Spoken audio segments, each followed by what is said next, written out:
I threw off your game, your intro game. Such a dick move. My bad. Dick Go ahead. Continue. move. Just continue. I don't even know what I'm saying anymore. Just move on. I don't know who I am anymore at this point. Move on. That's all you have to do. Okay. Take my advice. You want to just leave it and just go. Okay. I hear you. Yeah. So this is episode 34. 34, that's right. It is. It is. Yeah. I'm 34. surprised that we got that one right. Me First too. time. Well, it doesn't happen very often, but doesn't? sometimes we know what we're talking about. So we had the pleasure of speaking to Mr. Travis Higdon. And he is the owner of a label Called Peekaboo Records. which has put out some pretty fantastic music over the years. Absolutely has. One of my favorite bands of all time, Silver Scooter. Which, oh my God, Silver Scooter, amazing. Yeah, they're amazing. Incredible. Also such bands as Palaxy Tracks. Which is another unbelievable band. Octopus Project. Craziest live band I've ever seen. Yeah. They're up there with like the live bands that I would suggest if you get a chance to go see them, you go see them. Even if you aren't a lover of the music, And go I feel for like the live show because tour that's a what lot too. they do. Because I've seen them. They've been through Knoxville a few times. Yeah. So I mean, And if people come through Knoxville, exactly, they're going everywhere else too. Because But you no know, one Travis just goes mentioned to that Knoxville. Knoxville's always been good to him and his bands. So That I is mean, true, and I'm glad to I think hear there's. that. I am too, definitely. But I think that that's how Knoxville is in general. I think that we are very accepting of. I mean, agree. I tend to agree with that. I mean, a lot of bands that come through town that I've never heard of before that I see, like the Pilot Light, or I trust the Pilot Light is going to bring good bands. Oh yeah, me too. Whether you've heard of them or not, whether they're big, mid, or whatever. I've seen some amazing bands play at the Pilot Light. Oh yeah. So I mean, for it being a smaller venue, it's definitely my favorite because I've seen the biggest variety of people there. Absolutely. Period. Agree 100%. Yeah, at least 100%. At least 100%. At least. Yeah. So we got to talk to Travis a little bit about the record industry, the way it kind of is now, the record industry the way it was, the future of the record industry, How he got started at Peekaboo. how he started doing it. The bands that are on his label, we talk about that. Yeah. Talk a bit about streaming music service because that's something we talk about a lot. Yep. We tend to bring that Kind up of a quite a bit. staple. It is. Yeah. Before we get into it, just want to say this episode is brought to you by Nothing Too Fancy. .com. Well, it's brought to you by Nothing Too Fancy. Yeah, but they have a .com that you could go they to do. because it's new. They technically do, yes. Yeah. But their website is not sponsoring the podcast. I guess it sort of is, though. Yeah, it kind of is because it's the same company. It is, but what I'm trying to say is you all should go there to nothingtoofancy.com and check out all their awesome stuff. T-shirts, shirts, gear, watches, belt beard buckles. oil, you name it, they probably got it there. That's true. And it's all really cool stuff. And it is. If you live in the regional area in which we live in, it's cool because they feature artwork and T-shirt designs from regional and local artists. Yeah, absolutely. Which is super cool. They got a lot of Knoxville-based merchandise, but they also have stuff, you don't Just have regional. to be from Knoxville to appreciate. Like the Johnny Cash shirt that I've talked about before. You have talked about that before. It is amazing. And it's a great shirt. It's a great design. I say you go to nothingtoofancy.com. You check out what they've got. You'll find something you like. One day there will be Sharing Needles with Friends shirts there. That's true. True story. True we really story. will have shirts there. But if you're in Knoxville, stop by. Check out the store. Tons of cool stuff. If you're not in Knoxville, fuck you. Wow. No, I'm just kidding. Wow. That just sounded like something that needed to be said after that. I guess. If you're not in Knoxville, go to nothingtoofancy.com. Check out their Facebook page. They also have an Instagram. They frequently post pictures and whatnot of merch that you can find in the store. So you never know. You might see that dream T-shirt that you've always wanted, and they may post a picture, and you say, "Oh, I can't live my life without that shirt." And I bet you that might happen. It could. I bet that it might happen. So it easily could be betted on that it could happen. It's true. Before we get into it, I also want to say we still have our compilation up for We do. pre-order. Yep. We have an Indiegogo page for it. You've heard us talk about it a million times. A million and one. Just to sum up all of it, it is a bunch of artists that are near and dear to our hearts. We love all of them. We think they're amazing. We put them all in one compilation, and we are selling this vinyl compilation for charity. We're giving all proceeds to the Joy Music All School, of it. which gives instruments and music lessons to less privileged children. Man, you just can't talk tonight. Dude. Training to children for playing music. It gives them the instruments in which they can train with. It's true. Which is awesome. Because just look at it in the way that I look at it, that in 20 years from now, face it. You want these kids to have proper teaching. Right. What we're listening to now is probably not what's going to be cool in 20 years from now, and we're probably not going to be into the same music that we're into 20 years from now. So you want it to be good. I want the kids that are around now in 20 years from now to be making awesome music. That's true. So if you go to sharingneedleswithfriends.com, you can click the banner, and that will take you to the Indiegogo page where you can make your donation. Simple. And you get sweet limited vinyl in exchange for it. So yeah. All of that being said, let's just get into the interview. This is Travis Higdon, and this is a good one. 1, 2, 3, 4.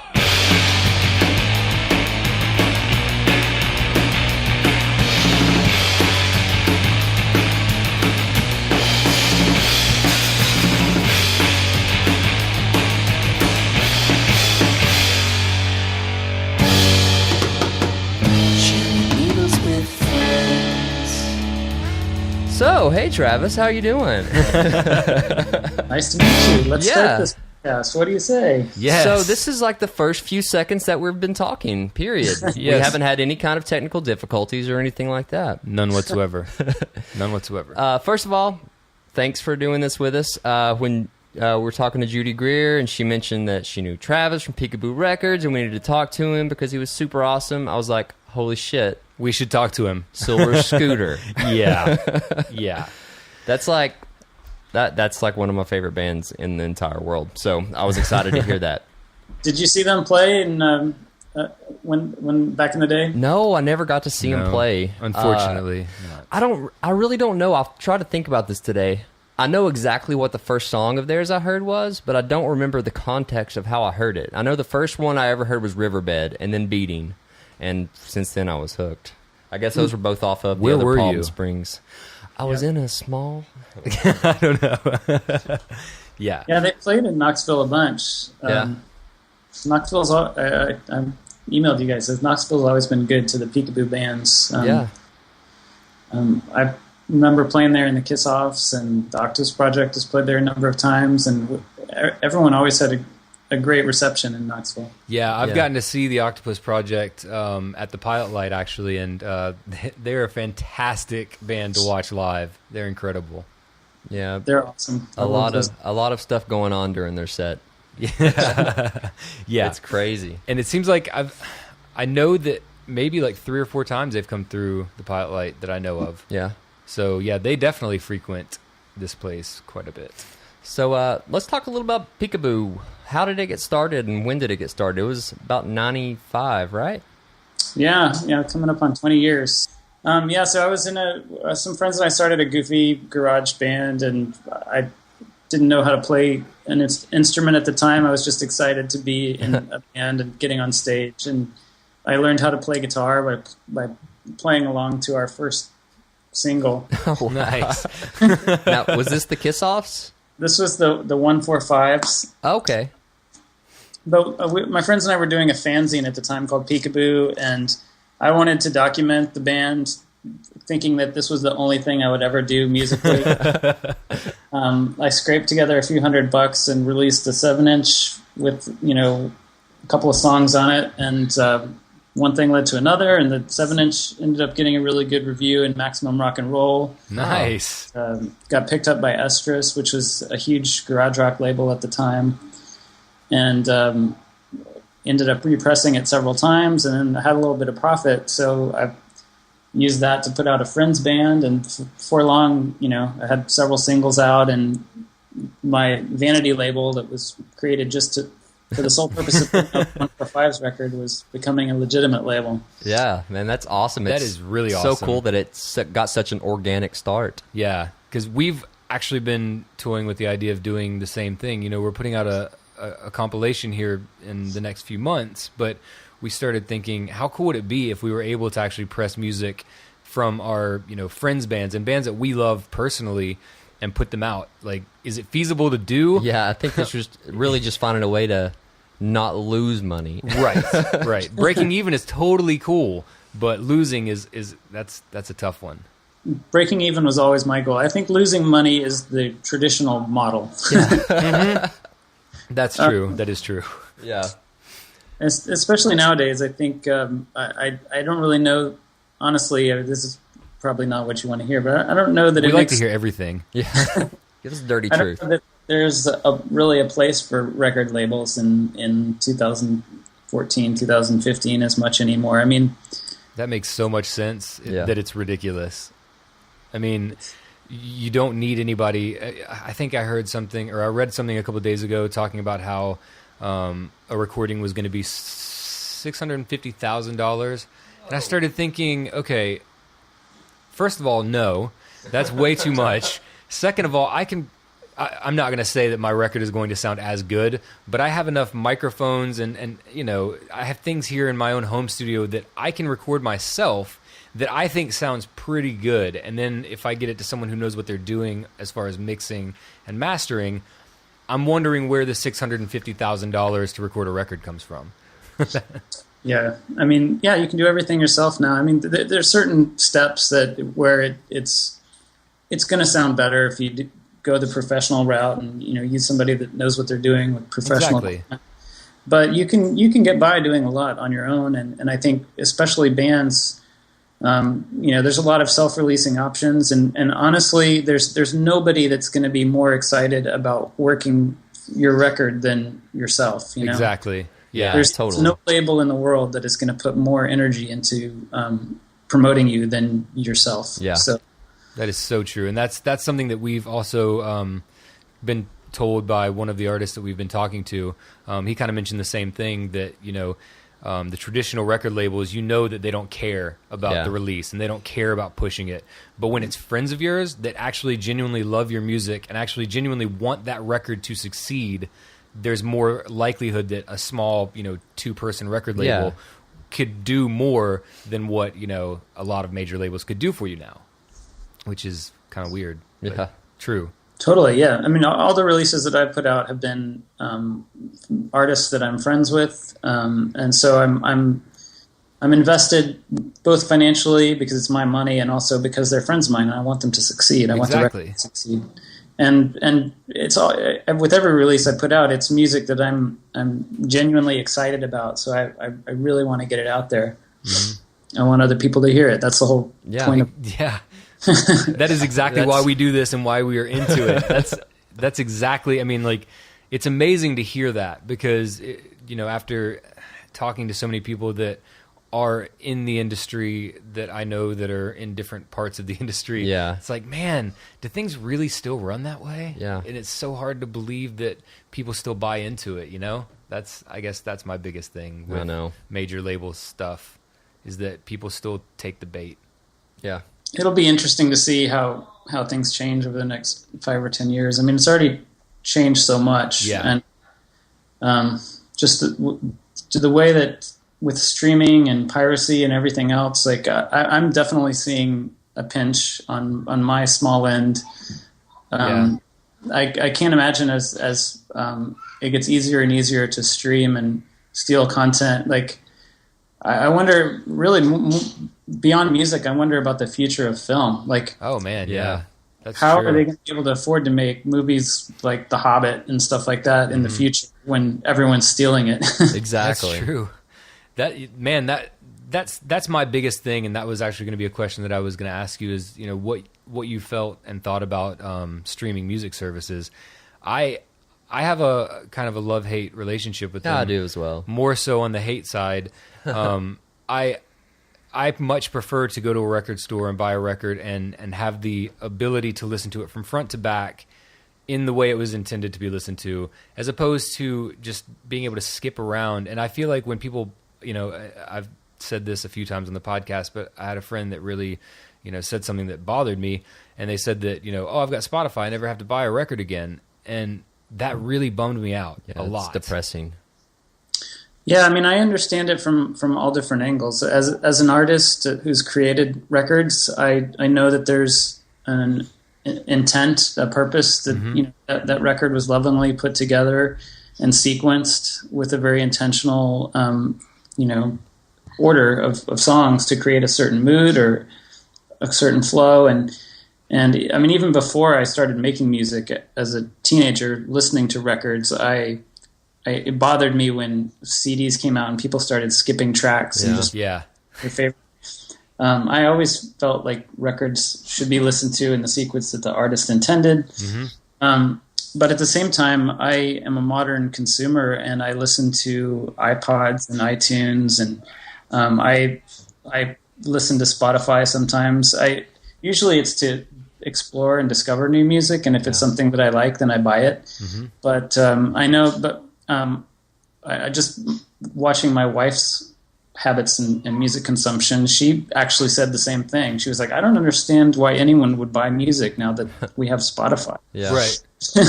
Yeah. See, I think that because I use Spotify the same way you do, I've found so many bands just by going down this giant Spotify rabbit hole, and then I just keep them in my brain or write them down, and when I go to the record store, I've got plenty of things to look for.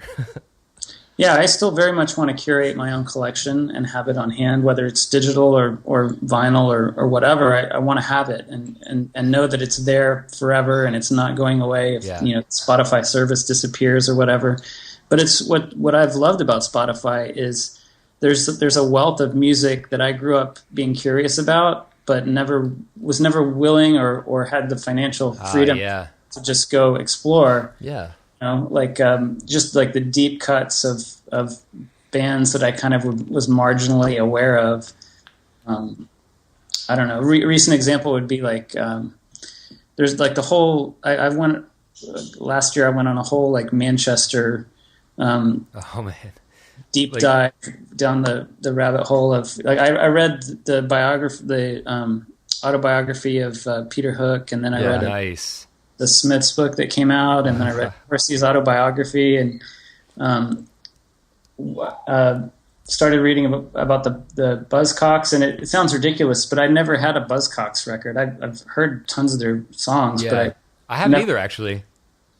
And then I'd never heard of Magazine, amazingly. Oh yeah, Magazine's incredible. So I bought all their records, but first I checked them out on Spotify, and I was like, oh wow, this is great. Yeah. How have I never heard this? Oh, because I was poor when I was... Yeah, exactly.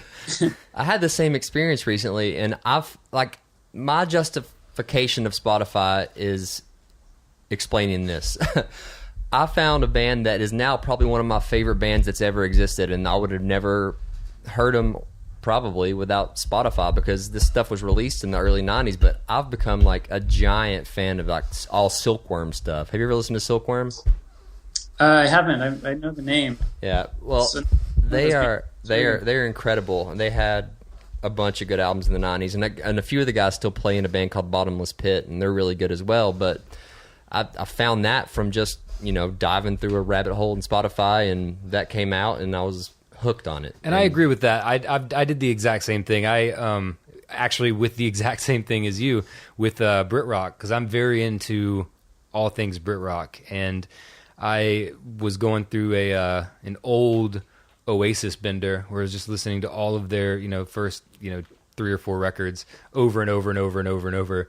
And then I started listening to a lot more Pulp. And then I just decided I'm just going to figure out all these bands that I didn't know existed from this era. And I did that same thing, and it happened to be with Brit rock as well. And there's a lot of great bands that came out of Manchester in that time period. Oh yeah, and the Zounds, that's another one that I found. They're a British band from the 70s, I think. And they're so for that reason it's great for free getting to listen to all this music that you are curious about, and then kind of sorting out what you want to buy from there. Exactly. Yeah. But I just think that we're in the minority of that crowd. Yeah, I definitely think so. But I also totally understand, Radiohead and who was in the news recently for pulling everything from Spotify? David Byrne. Yeah. I did totally he? Get that because as a record label, I see the the royalty statements that come through, and it's laughable how little money we get from YouTube and Spotify. Oh yeah. So I mean, for established artists like David Byrne, I totally get. People want to hear his music, and they're the only way they can find it is to buy it. Then a lot of people are just going to say, it's okay. I'll hear it sometime. I've gotten those embarrassing royalty checks from Spotify. I have a record on there, and the first time I got a check, I was super, super excited. And it had been on Spotify for a while. I want to say it was for a penny. That was a slap in the face. Now I know what my music is worth because I've put it out into the world, and that's what happened. But it's like it's got to be different for bands like in a high point like Radiohead, or bands that are trying to get noticed, because at a certain point you're just wanting exposure. Right. So I think Spotify can be good for bands like that. But after a certain point, if everyone's listening to you on Spotify and you're getting big, but you're not selling records, then you're screwed. Exactly. Yeah, and I've seen all of the counter arguments by people saying that that's just that's a dinosaur's argument. You've got to stay with the modern economy, but their models are always pointing to the travel agencies and stuff like that, where travel agents were never anything but middlemen. They were just people getting in the way, whereas we are the actual content creators. And if the content creators can no longer afford to create content, the content's just going to go away. That's so true. That's terrifying. Yeah, that is scary. But I mean, on the bright side, people are figuring out ways to do things on their own. Whether it's obviously Radiohead has money at this point. So they can do whatever they want to do, and people are still going to buy it. But luckily, it's becoming easier for people like us to be able to make music that sounds really good, that we believe in, and get it out without having to have that. And I feel like the independent labels are starting to gain a little bit more momentum right now. I mean, as far as like the punk emo scene, I guess, I see a lot of those popping up, and they seem like they're doing really good. Like there's Top Shelf and No Sleep and Run for Cover and stuff like that. And they seem to be self-sufficient and doing all right. Yeah, that's true. But I don't know. I don't know anything about the state of the music industry. Yeah, I mean, it's a pretty broad thing to talk about. What was the first band that you signed to the label? Well, I've actually never signed a band. Wow.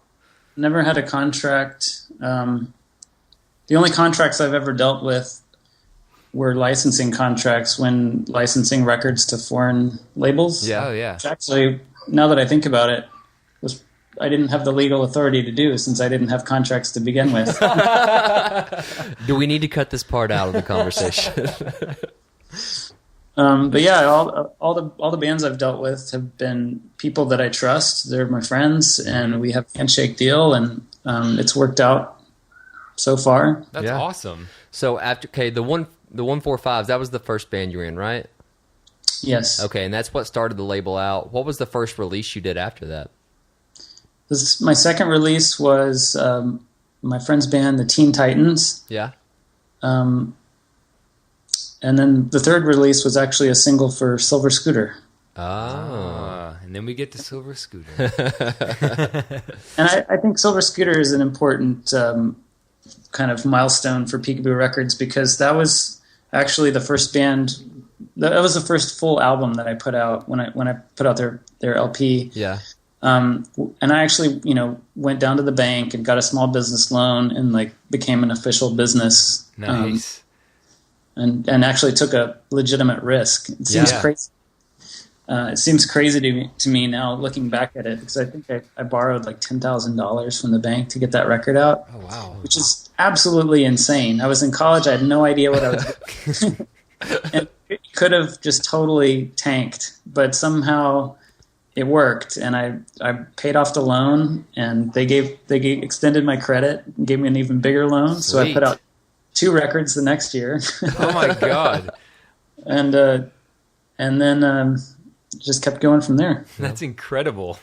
That's what we need to do. There it is. There's the business model. There's the business model. But it was crazy to do that, because it could have easily blown up in my face. True. stuck with the $10,000 debt. Yeah, but you got to take chances, you know. I'm glad you did. Me too. Put out some good music. Let's see. And you've also, we had looked up on Wikipedia, and we saw that Spoon was affiliated on the page of Peekaboo Records. Did they have a release? Did they release anything with you guys?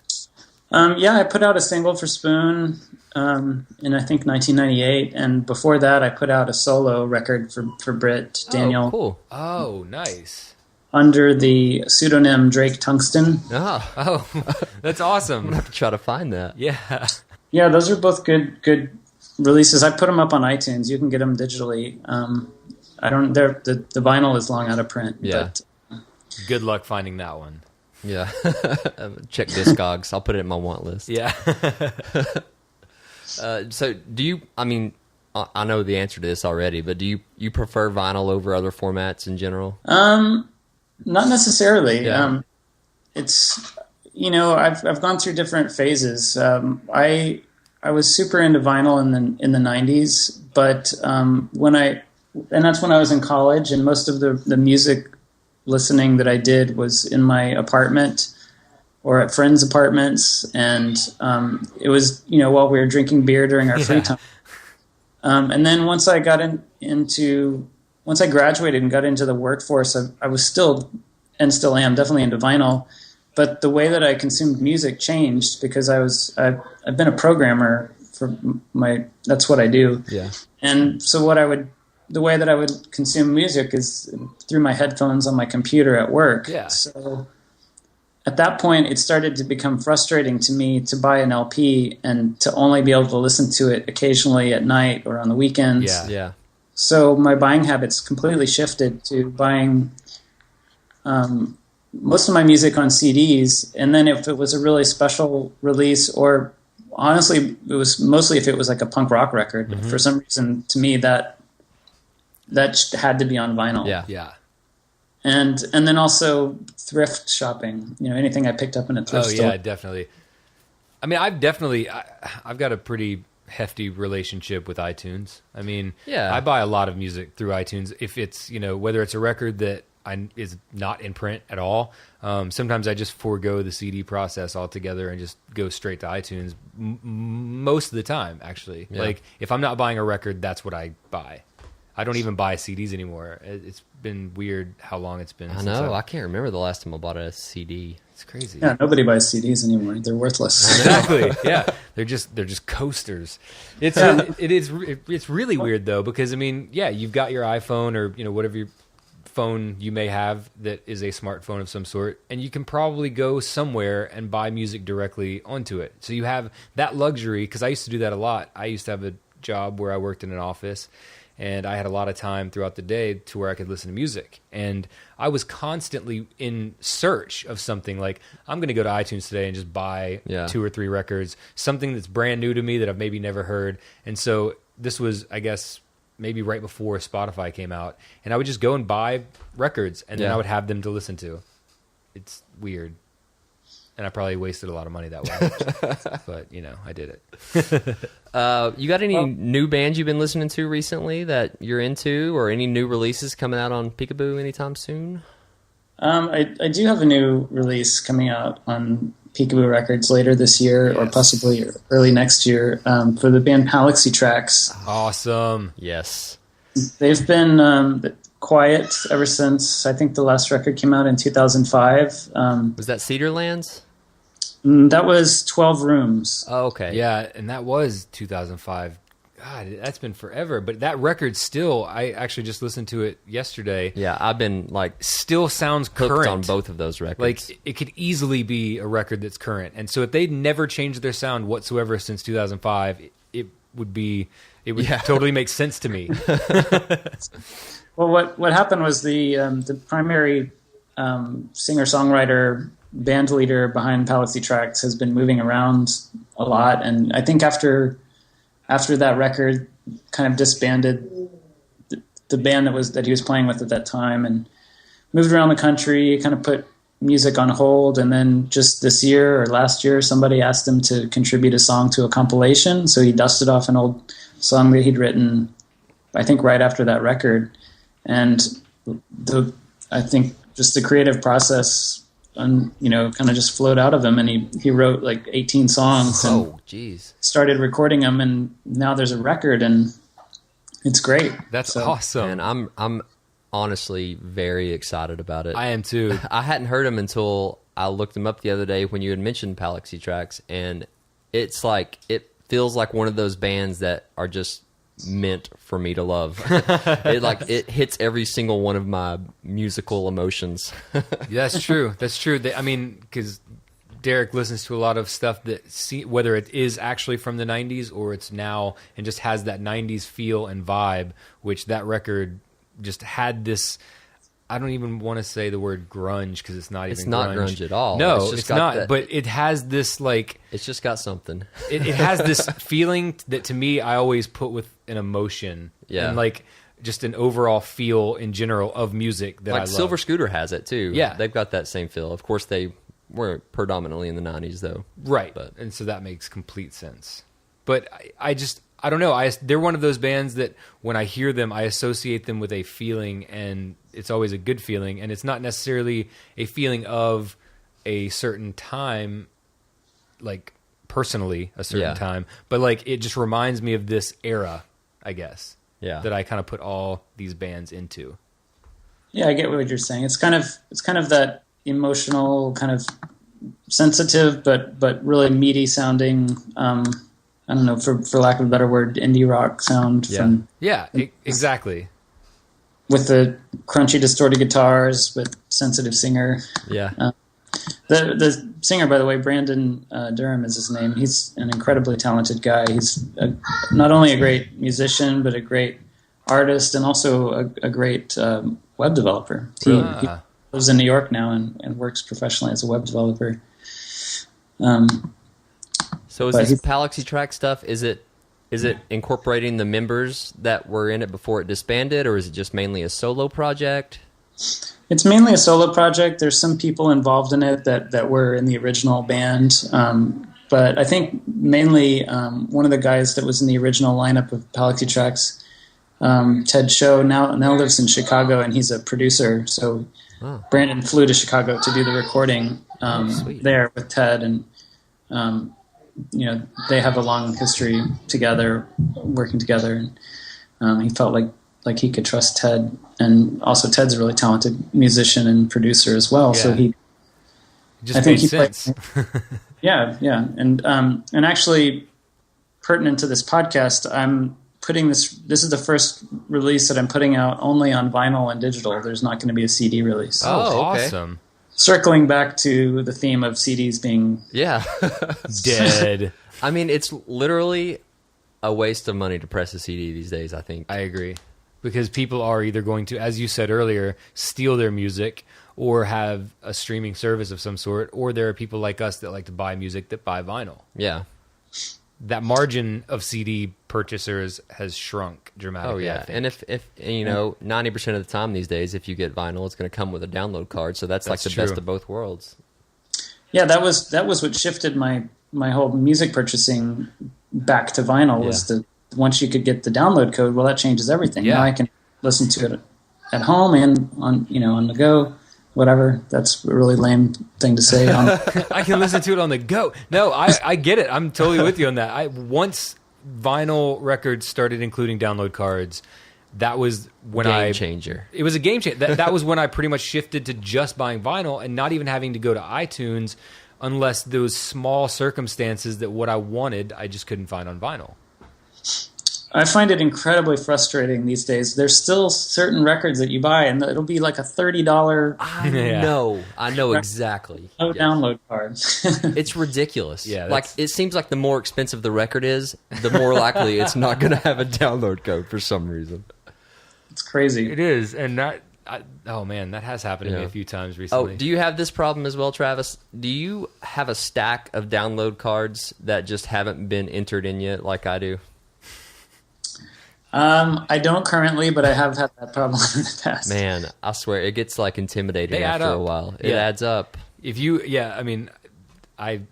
not long ago you saw the stack I had, and it took me. I mean, obviously, if I kept up with it and, downloaded them as I purchased the records, there would be no problems. But instead, I'm lazy, so I just pull it out and I'm like, oh, this is awesome. Listen to the record, set it aside.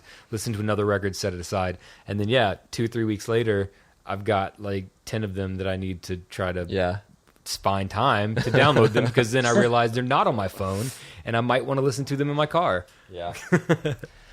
The sad truth for me is that I usually listen to the download before I ever have an opportunity to listen to the vinyl, because I have kids, and my kids go to bed at 7:30 or 8 o'clock, and so really I have to make time to listen to my records, and it's usually on the weekends or some random time that I amazingly have a moment to myself. So I'm usually listening to the download before I ever even put the record on the player. Yeah. Unfortunately. But you've got it. And then it kind of feels like a joke, like when I actually do get around to listening to the vinyl, I'm like, why am I even... I've already heard it now, so now the magic is gone. Exactly. I don't know, something about putting that needle on I agree. brings the magic back. I agree. Instantly. It instantly brings magic back. Have you got any new stuff you've been listening to lately? Like any new bands that you've been digging or buying lately? We just moved into a new house, so all of my records are still packed up in boxes. They're actually right behind me in this room. But just before we moved, I bought a lot of the stuff that I listen to isn't like whatever whatever kids are listening to right now. I'm really stuck in the past. As we were talking about earlier, like deep diving into bands that I previously already liked but never really explored their back catalog. But some new bands that I've heard, or maybe not so new bands. I love the OCs. I don't know if you're familiar with them. Yeah. The OCs, yeah. The OCs. I just went on a shopping spree I caught up on, I had been a fan of theirs previously, but they put out so many damn records that it's hard to, so I just bought like a ton of them all at once. Yeah. And so I'm going through all of those, and they're great. I pre-ordered the new Spoon LP, which I'm really excited about. Yes. From what I've heard so far, it's fantastic. And the Raining Sound, are you familiar with those guys? No. They're from Memphis. It's Greg Cartwright used to be in the Oblivions. I know the Oblivions. That was another record. I bought the new Oblivions record last year. But yeah, the Raining Sound are incredible. They just incorporate all the best elements of like soul and country and R&B and garage rock and it's like the perfect bar band. Nice. Like a melting pot of a ton of genres. Yeah.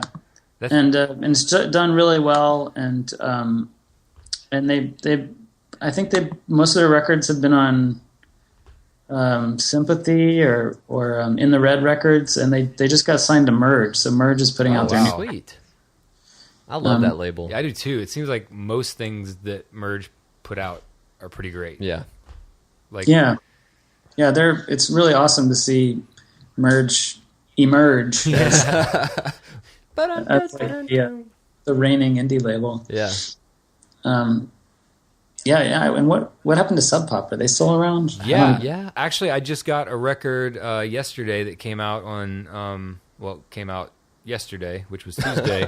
Shabazz Palaces, and it's strange because it's a hip hop record, but it came out on Sub Pop, so that was interesting to me because I knew of Shabazz Palaces, but didn't know there was a new record really until someone told me, "Hey, check out this new record." And I got it, and when I got it home, I was looking at the back. And literally all that there is on the back of the actual album artwork is, because it's weird, it's like embossed, and it's got the Sub Pop label on it. And so I was kind of excited, like, wow, awesome, Sub Pop, but it's hip hop. So what? Yeah, that's strange. So maybe they're a hip hop label now. I don't know. But they're another one of those labels that you can pretty much count on whatever they put out is going to be probably pretty awesome. And Matador, that's another good one. Yeah. Yeah, I went to the Matador 20th anniversary show a couple of years ago in Las Vegas. That was really awesome. They had Spoon was there. Pavement and Sonic Youth were there. God. The Clean from New Zealand was there. It seems like there's a lot of good bands from New Zealand. It does. Flight of the Conchords? Yeah, exactly. That is probably the greatest band to ever come out of New Zealand, Flight of the Conchords. What happened to those guys? They were putting out records, and they had a TV show, and then all of a sudden, nothing. They were tired of it, man. That was random, but it was random. They ran out of jokes. That may have been what it was. I think that's why they canceled the TV show, was because they said that when they had the opportunity to make season 1, they already had this backlog of songs, and so they used most of those for season 1, and then like half of them for season 2, and then they had to scramble to finish writing them. Yeah. And so they felt that it was overwhelming to try to write songs just for the show when all this other stuff had been like kind of backlogged songs. I'm sure they made their money. Yeah. Yeah, it's got to be hard to keep something like that going. That's true. When it's a novelty as big as that, I think that it's probably... It was hilarious. It was hilarious, but I think that there's also always a good time to just go ahead and call it while people still love it. Yeah. As opposed to 7 seasons in, people are like, okay, we get it. You guys are struggling musicians living in New York, and you're from New Zealand. Okay, we get it. Everything has its own expiration date. It's true. Absolutely. So is this Palaxy Tracks album, is it already recorded, or is it still in the works, or just waiting to be released? It's done. It's he actually did. Brandon had a Kickstarter campaign to raise the money to finish it, and he did. He met his goal. It's been mastered and everything, and we're just getting all the final pieces together. It takes forever to get an LP press these days because.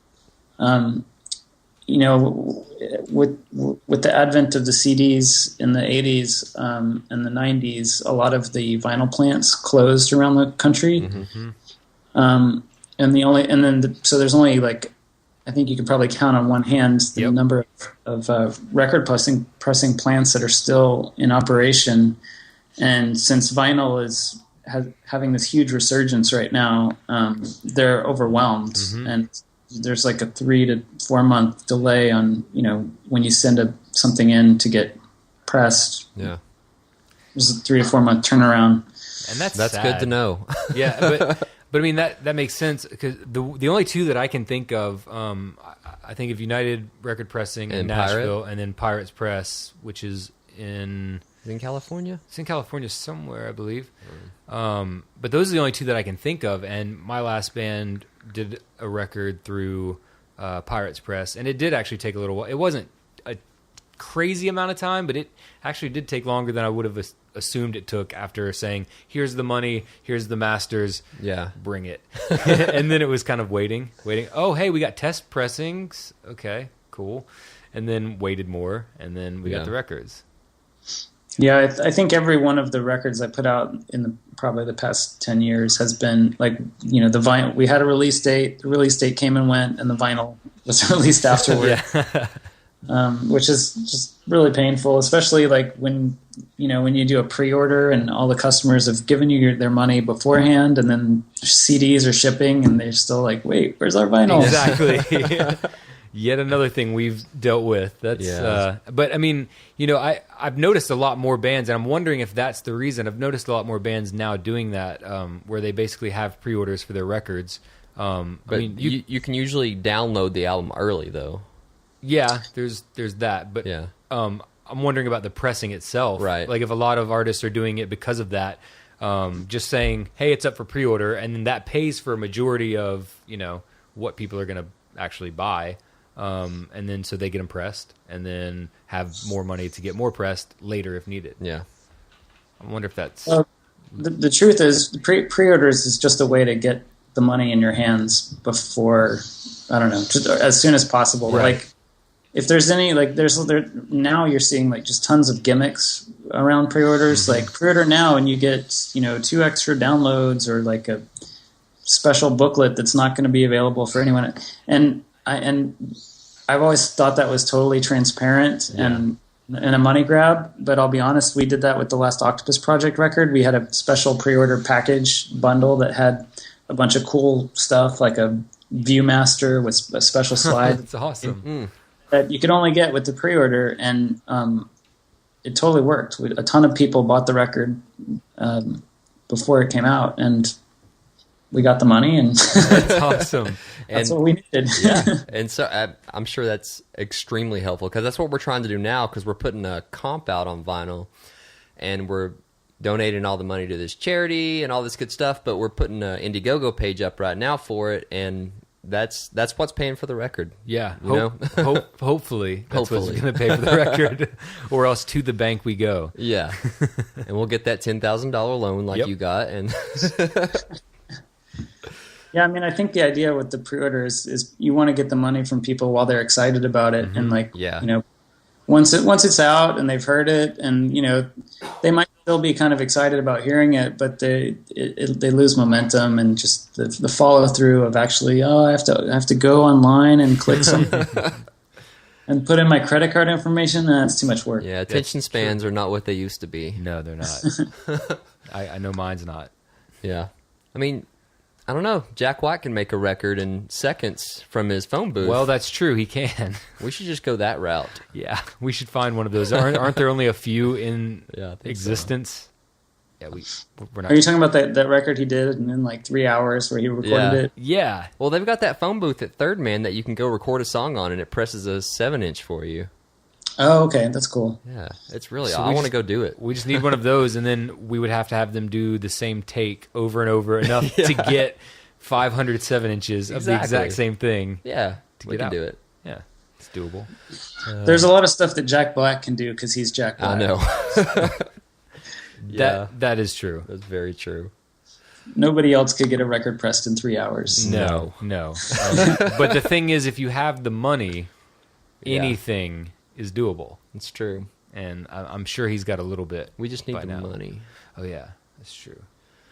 Well, I'm sure he has a close working relationship with the people at United. And it seems like he does. It seems like everything he puts out is from United Pressing, and it states in it the somewhere. Same city, so. True, yeah. He's in Nashville. They're in Nashville. But, I mean, it also, I've noticed that throughout his solo records and throughout anything else, United Record Pressing is somewhere in fairly decent size print where you see it. Yeah. So I think that might be like those 7-inch series that Third Man puts out. Yeah. I think I want to say the logo's on that too. So I mean, I'm sure he's got a pretty solid working relationship. I'd say so. Well, he's doing really fun stuff. I some people think it's gimmicky, but I love all the extra stuff that he like there was like a record within a record that he did, and the secret backwards tracks under the label and the hologram.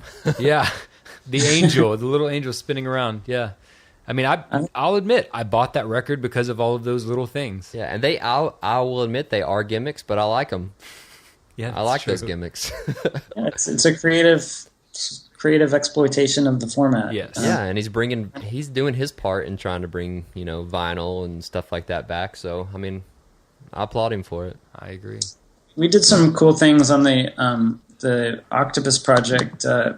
Not the last record, but the one before that. It was a double LP, but the album, there wasn't enough music to fill 4 sides. It was too much for 2 sides, but not enough for 4 sides. Yeah.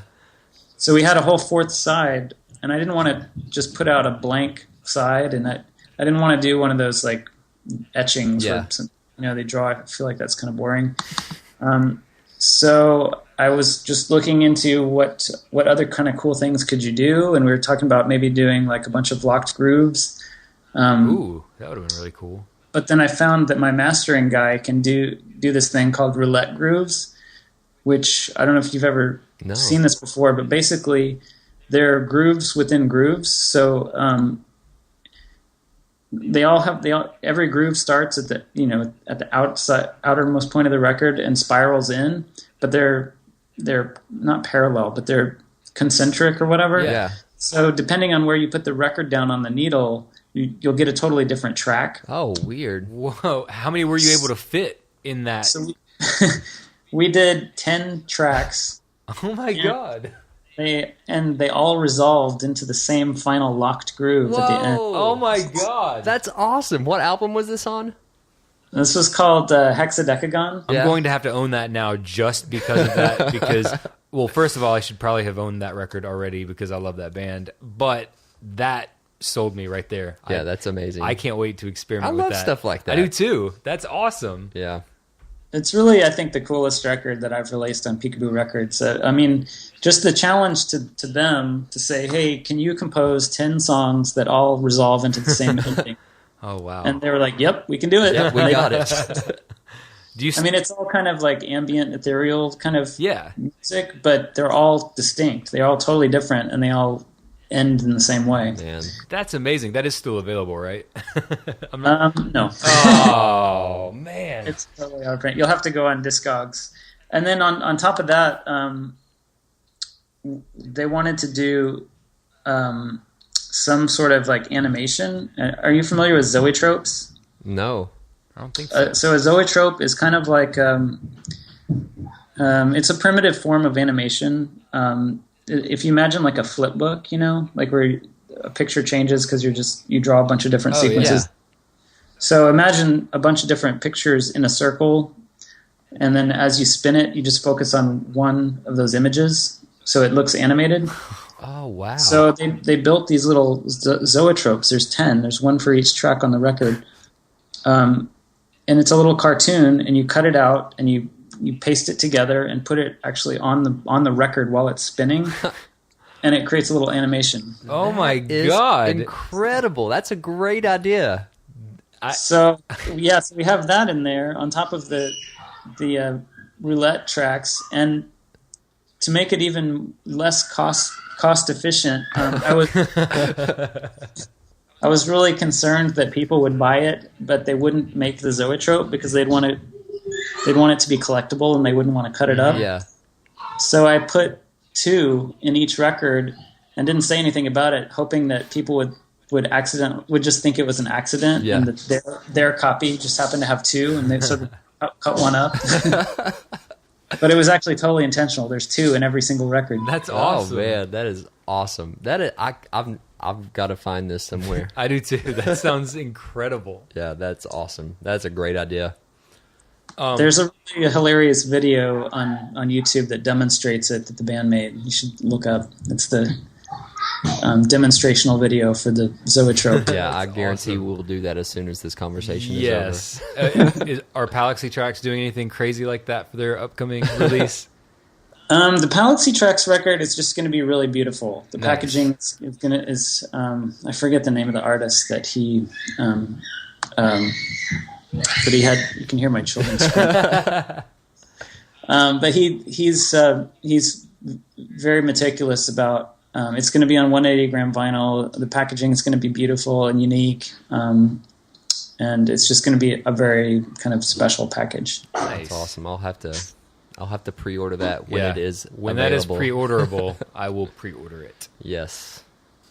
Let's see. We're going to ask a couple questions more about Silver Scooter before we go, just because I would be remiss if I didn't ask. I mean, it's like the closest I'll ever come to him. There you go. So I know that, what was the singer's name? Scott. Scott. Okay, he was in Super XX Man, right? Super XX Man was his solo project. Yeah. So yeah. And I like that a whole lot too. Have they done anything, any of those guys done anything since those days? Or have they just stopped music or? No, they all still play music. So Scott has continued with Super XX Man through present day. He now lives in Australia, and he moved there with his wife a couple years ago. Mm-hmm. And like within minutes of hitting the ground in Australia, assembled a new band and was So Scott's put out like I want to say 11 records under the Super XX Man moniker. And Tom, the drummer, has played in dozens of bands. He currently plays with at least 1 or 2 in Austin. One of them is called San Saba County, which is kind of an alt country band. And John, the bass player, has also played in dozens of bands. And I think his current band is called The Excited States. Okay. I'm probably wrong about that. I've never seen him because I live in LA now, so I only hear about him on Facebook and stuff. Yeah. Like that. But yeah, they're all still very active. Awesome. I'm glad. That's kind of good to know that there are 11 records that I know. you can I go can just to. go binge. Yeah. I still need to. I've got to find at least those 3 LPs from Silver Scooter on vinyl. I have to have them. I'll search Discogs all the time for them. Maybe one day you will acquire them. I would love to be digging one day at a record shop and just see one and be like, the best feeling. Yeah, but we'll see. Good luck on that. I'm glad in retrospect that I put those out on vinyl. It was a priority for me at the time. Yeah. A lot of labels small labels like mine were just putting out CDs because it was so cost prohibitive to put out vinyl too. Yeah. But at the time, it was really important to me. But you carried the torch straight through. Exactly. You carried it through that rut that vinyl went through in the 90s, and you kept it going, and now look where it's at again. It's crazy. Well, good luck finding those records on vinyl. Yeah. The other Palm Springs has I think it has an extra 7-inch inside. Oh, so sweet. I'll make sure they send that. Like, listen, I know you've got that 7-inch. Yeah. Don't try to sell it separately. Well, I think we're going to get off here, man. I really appreciate the time you've given us, and I love getting to chat with you, dude. Yeah, absolutely. Thanks for chatting with me. Do you have anything you want us to play out on here? Maybe I'll send you one of the new Palaxy Tracks songs. That would be very nice. Fantastic. That would be awesome. I'll definitely do that. Well, cool, man. Well, Travis, thanks again, and you take care of those kids, and we'll talk to you later, dude. Thank you so much. Yeah. Thanks a lot, guys. Good luck with the podcast. Thanks, man. You. We'll see you. Okay, happy record hunting. Yes, thank you. Bye. So there it was. There it was. That was Travis Higdon from Peekaboo Records. And that was a fantastic conversation. It was really cool to get to talk. A lot of times we don't get to really discuss the intricacies and the little ins and outs of the record industry itself and how different things are now from when, things were a lot easier. Or at least different. It was different. I don't know about easier. Maybe it wasn't easier. It's hard easier. to say if that was easier or not. That's true. But I really respect him for carrying the torch of vinyl through the 90s. Oh, me too. And continuing, because a lot of people quit pressing records. That's true. In that day, it's like people said, we're just going to do CDs. We're going to do compact discs. And, compact discs. That's all we're doing because that's the big thing now. And, there are a few amazing independent smaller labels that continued putting out records, which I'm thankful for that. I mean, you just got a new a record recently that was never pressed, period. Yeah, I got the Harvey Danger, Where Have All the Merrymakers Gone? Yeah. So, I mean, there was that big time one of my period. favorite albums ever, and it never had a vinyl pressing, and then No Sleep put it out, and I just got it in the mail a couple of days ago. That's awesome that No Sleep put it out, too. I know, that is really cool. I mean, it's just really weird to me that there was actually a time. I mean, I guess it's because, I don't know, I've been collecting since like 2004-ish. Yeah. So that's about 10 years of buying records, and that sounds like a long time, but at the same time, before that, it was all CDs for me. Oh, yeah. Before that, I never really had any ambitions of like, I want to collect records. Obviously, those are super cool, but I somehow got into it. Now I'm glad. Now that I listen to things on vinyl and don't really buy CDs, I guess it's just a different time in your life because when I when don't was want buying people to CDs, think we're snobby about CDs. It's just, I mean, honestly, I don't have CDs annoy me. They always have, even when they were huge, because I just had them littered all over my car. Me too. And there's two ways that I listen to music. I either listen to a record when I'm at home, or when I'm in my car, I just plug my phone up and listen to digital music. And then at work, I listen to them on my headphones. Exactly. So I really don't even. I guess it's not even I'm not even saying CDs are bad. I just don't have room in my life for where I would need that medium in which to listen to. Yeah. I don't know. It's weird. It is weird. But I'm excited. We got a new song from Palaxy Tracks, which is an incredible band. It is, and I just found out about them recently when we were in talks with Travis about doing this. He had mentioned, And I'm mad that I just now found out about this band. Me too, because this band is amazing. It feels like it was made for me. It's everything about their style is what I just adore about music. I feel like it's all of my favorite sounds and feels from the 90s wrapped up into one band. Even though it's not the 90s anymore. It's not. Somehow Newsflash, Gene. It's not the 90s anymore, as much as I would like for it to be. They can evoke that feeling, though, that you felt when you listened to those bands that you loved. It's just, it's a feel. You just got to feel it. Yeah. Well, the song we were playing is called Nonfiction. Nonfiction. And it's from their upcoming album, Wilderness, which should be released in the next few months, I think. Yeah. So I'm very, very excited about that. I can't wait. And I really can't wait to get it. I can't either. So let's get to that track. Let's do it. I can't wait to hear it. And go listen to their back catalog, however you have to do that. Yeah. Check out Octopus Project for sure. And definitely listen to Silver Scooter if you've never listened to him. Holy shit. Seriously, one of my all-time favorites. Yeah. So enjoy all of that. Enjoy all Peekaboo Records has to offer. Yeah. And again, Travis, thank you for taking the time. We enjoyed speaking with you. And this is Palaxy Tracks, Nonfiction. Until next time. Until next time. Until next time. We love you. And goodbye.